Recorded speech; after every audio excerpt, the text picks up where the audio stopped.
अस्सलाम वालेकुम व्यूअर्स, बिस्मिल्लाहिर्रहमानिर्रहीम। Welcome to my channel learn English with Nazish. I am tutor Nazish Ali.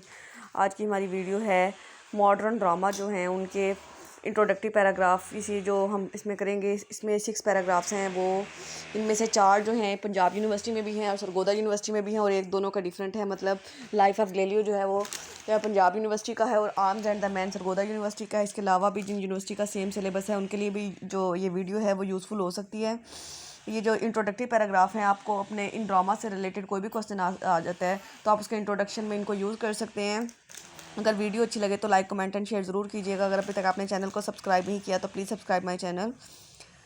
Okay, start करते हैं। Cherry orchard introductory paragraph. Cherry orchard जो Anton Chekhov का ड्रामा है।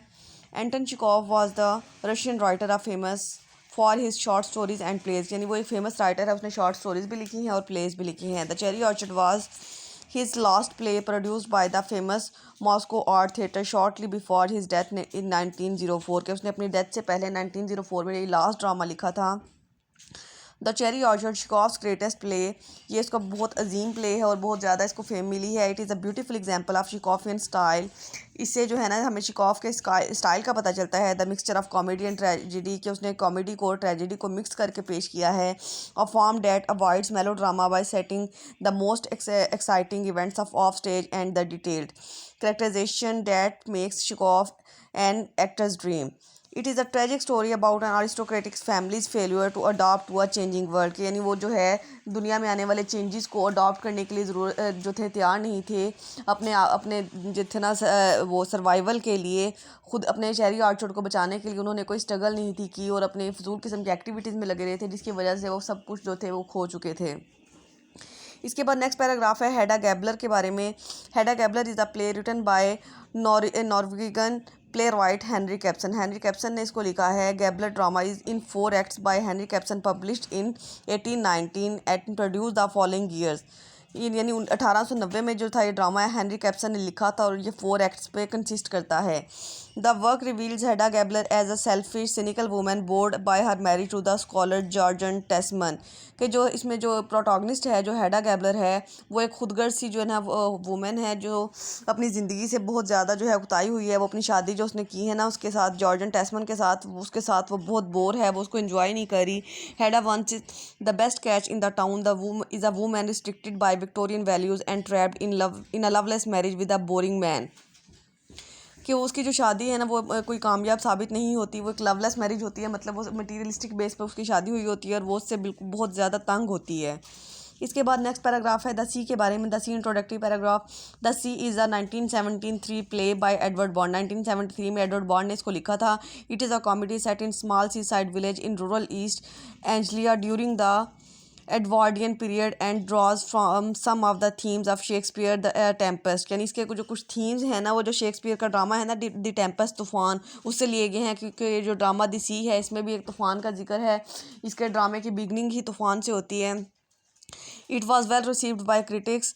The sea Bond is the most complete exercise in tragedy comedy is a very different play from Arthur Saved on Early Morning।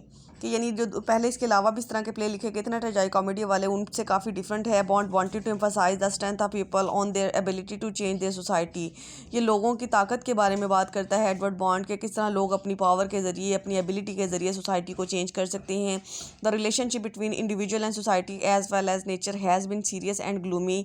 यानी nature का और जो उसका individual का relation है वो उसको उसने पेश किया है। Therefore the author wants to make the people love and experience human strength in a light hearted manner. इसके बाद नेक्स्ट पैराग्राफ है वेटिंग फॉर गॉडो का introductory paragraph. Waiting for Godot is the most well known play from the theatre of the absurd movement. ये एक absurd type का play है। मतलब इसमें जो है ना कुछ हो रहा है, सिर्फ एक फजूल किस्म का उसने जो है प्ले लिखा है। It was written by Samuel Beckett and perform for the first time in Paris on January 5, 1953। कि ये जो प्ले था ये पेरिस में जो था वो लिखा गया था 5 जनवरी को 1953 में। As its premiere, the play shocked its audience as it presented a new type of theatre which used very unconventional method। कि इसके जो लिखने के मेथड हैं इस प्ले के वो बहुत ज़्यादा अनकन्वेंशनल हैं और ऑडियंस को इसने इतना ज़्यादा शॉक कर दिया क्योंकि उनको उसमें कुछ भी समझ नहीं आता। सारे क्वेश्चन ही क्वेश्चन है, कोई आंसर नहीं मिलता। Waiting for Godot is a play that promotes many question and answer none of them. कि ये एक ऐसा प्ले है जो बहुत से क्वेश्चन को तो रेज करता है लेकिन उनके जवाब नहीं देता। Waiting for Godot is a play by Irish playwright Samuel Beckett. It was originally published in French 1952। कि ये असल में जो पब्लिश हुआ था 1952 में हुआ था। इसके बाद नेक्स्ट है लाइफ ऑफ ग्लेलियो ड्रामा है। ये पंजाब यूनिवर्सिटी के सिलेबस में है। बेट्रोल ब्रैकेट ने इसको लिखा है। Bertolt Brecht a German playwright in the year 1945। Galileo was a natural philosopher, astronomer and mathematician who made fundamental contribution to the science of motion, astronomy and the strength of material and to the development of scientific method. He also made revolutionary telescope discoveries including the 4 largest moons of Jupiter. As well as developing the telescope, Galileo invented many other things. He developed the geometric compass, a thermometer and a pendulum clock. यानी उसकी जो inventions के बारे में उसने अपनी बात की है। उसने जो था टेलीस्कोप को इन्वेंट किया था, इसके अलावा पेंडुलम क्लॉक को भी उसी ने इन्वेंट किया था। और ये जो ड्रामा है इसकी साइंस और डिस्कवरीज के बारे में ही है। Galileo also discovered Saturn's ring and was that our moon that was previously thought to be a perfect sphere had a mountains craters on its surface. इसके बाद नेक्स्ट ड्रामा है हमारा आर्म्स एंड मैन के बारे में।